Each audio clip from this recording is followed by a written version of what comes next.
We need to get this camp set up and functioning within 24 to 36 hours at the latest. As most people head into a long Labor Day weekend, fire crews are working away, setting up a new camp and bringing in more personnel. The 790 fire has more than doubled in size in the last week. The fire is nearly 2,300 acres. It's burning in forest land about halfway between Crater Lake and Mount McLaughlin. The U.S. Forest Service says the growth has made it difficult for resources they had on site, so we're in the process of upgrading from a Type 3 to a Type 2 incident management team. Newswatch 12's Casey Kirshner was with fire crews as that switch was taking place. She joins us now from the newsroom to tell us more about the upgrade and resources and how fire officials hope it will speed up the containment.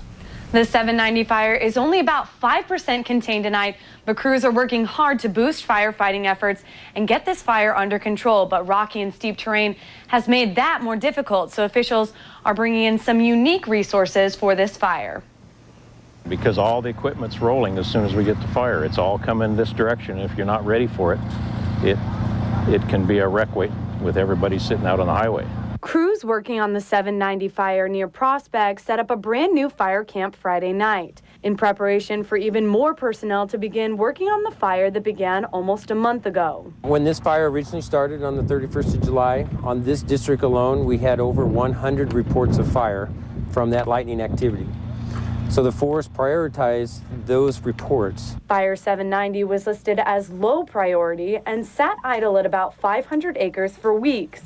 But last Thursday made a push. We had some very shifty wind shifts, and then the relative humidity dropped to single digits, which put the perfect conditions for a good afternoon run. And fire crews say the fire is especially difficult to fight.